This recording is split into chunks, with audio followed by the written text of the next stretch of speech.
Well, ito nga isang pinapangarap namin sa yung mga taong nandito ngayon na magkaroon ng kahit kaunting ilaw na kasi mga ilang araw na rin kami nagtitis sa dilim. So, ito sa tingin ko mga tao yun, so, excited sila makita ng gabi may liwanag naman ng kahit kaunti.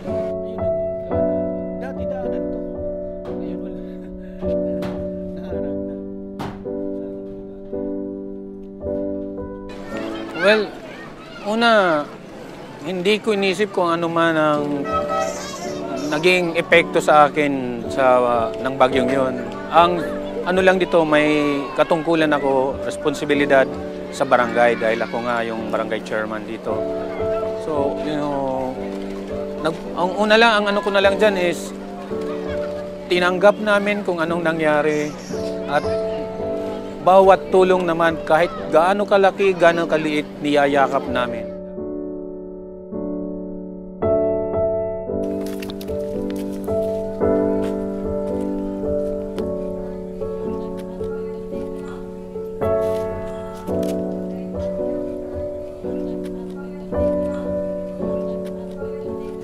Dito, halo-halo kami.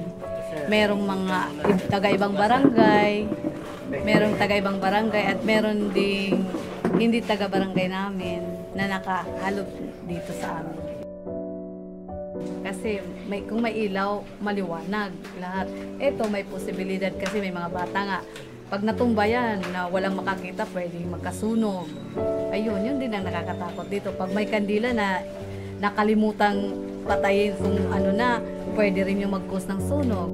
Ginagawa namin is, ano kung pwede nating turuan ng tao kung paano gumawa ng isang solar light. Kasi yun ang pinaka essential dito kasi wala ng linya, wala ng kuryente.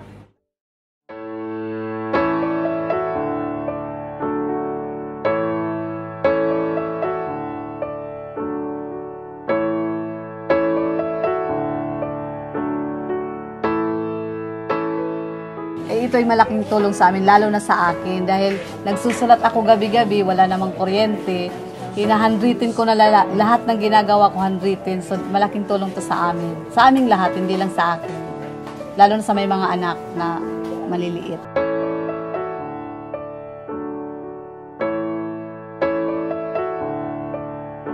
Hindi kami makapaniwala. Ganun pala to. So, liwanag po ng daan namin. So, parang nung dating kaba na dumadaan ka sa dilim, wala na siguro ngayon dahil sobrang maliwanag na maliwanag. Kita po naman natin pagbabago. Solar, made by the people, made here in Tacloban. At maganda po dito is very madaling gayahin. Natapos nila to within 2 days namin ginawa sa Tesla, in partnership with Tesla dito sa Tacloban. At dito lang namin, 1 oras lang namin naikabit, pininturahan lang namin yung post at nakatayo na siya. So, ang nangyayari dito, isang revolution to. Kasi yung tao mismo ang humahanap ng paraan upang umangat.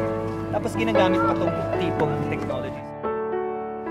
Let me single out a couple more people if I can, please. Elac Diaz, who I just was introduced to over here, standing beside his light fixture over there, is not only a brilliant innovator and an entrepreneur, but he's a generous human being. Elac took recycled materials and he made handheld, environmentally friendly, very simple solar lights, turning soda bottles into something that can be useful, into light for people to be able to have in their homes.